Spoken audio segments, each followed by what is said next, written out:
Hello friends, this is Short Captain with you. Today I'm going to talk about the movie Stalingrad.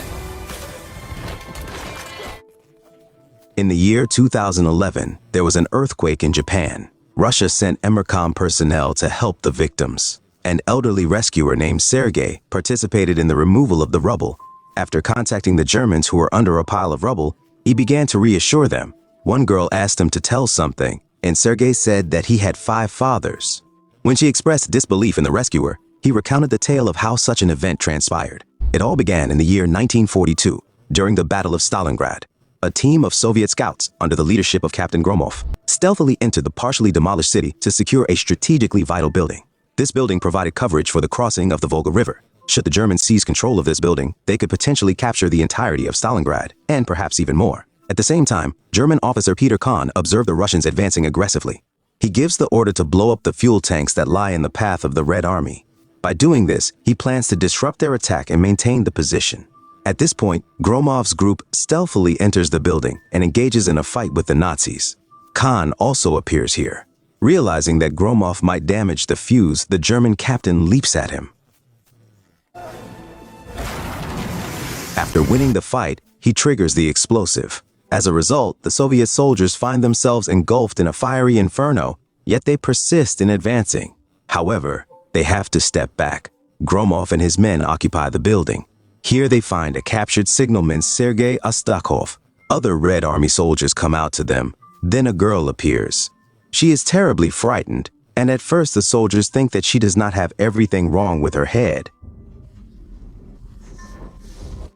They decide to patronize her. The girl's name is Katya, and that's Sergei's mom. And 5 men from Gromov's group, including himself, will become his named fathers. Captain Gromov, Lieutenant Ostakov, Sniper Shvanov, Artillery Sergeant Polyakov, and Scout Alexander Nikiforov will protect her until her last breath. And only one of them will be Sergei's biological father. Katya's entire family was killed by the Nazis. The girl buried them, as well as several neighbors, and herself stayed here. She still considered this house her own and was not going to leave it. She had a hard time living with the Germans, and all this time she waited for her liberators. When they arrived, Katya helped by carrying water, mending clothes, and treating wounds. Katya wasn't alone in ruined Stalingrad. Other residents stayed. They hid in cellars, coming out for water or food. One resident and her daughter ran to the river to gather sand and grain to sift for food. Other people were in a nearby basement.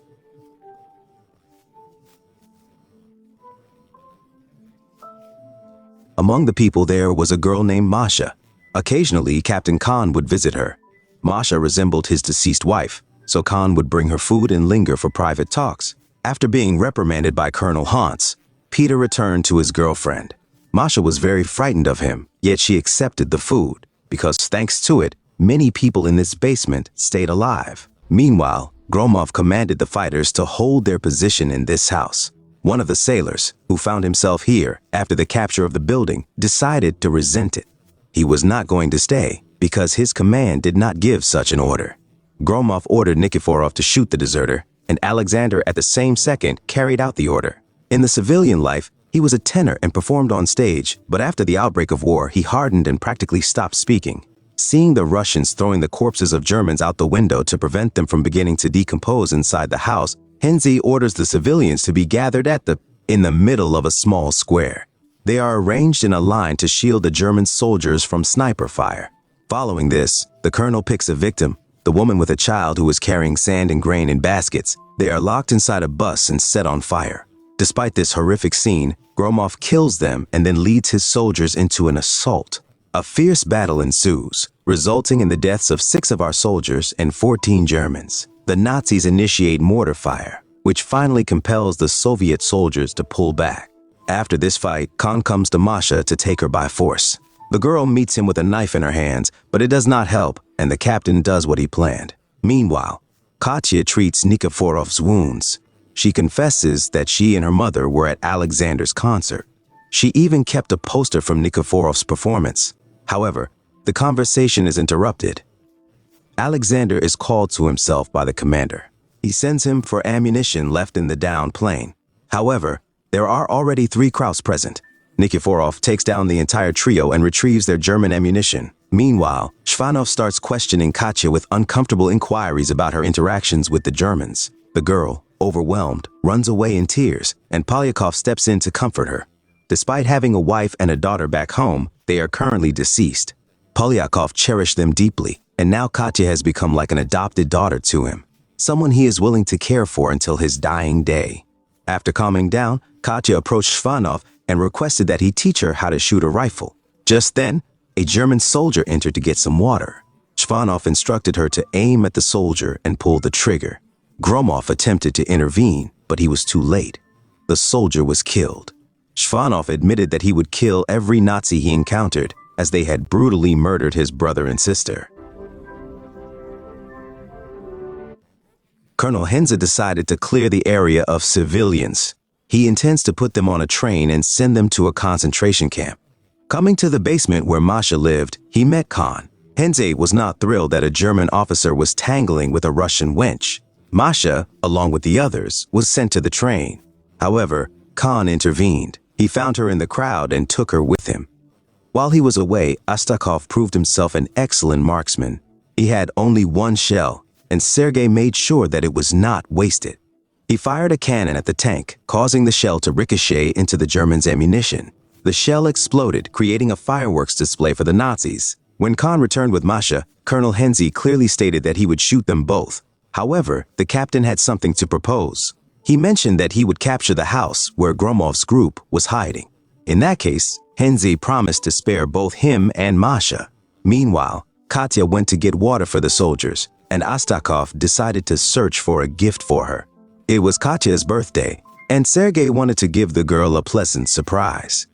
During the search, he met Nikiforov, and they both went to get a gift.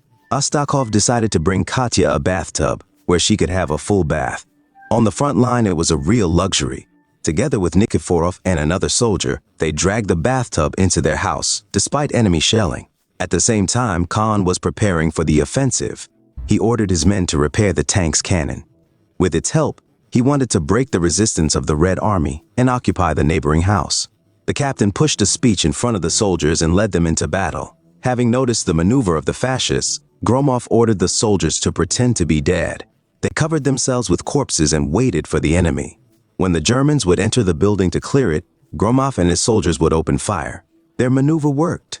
The Krauts managed to knock out of the house, after which they were driven back by machine gun fire.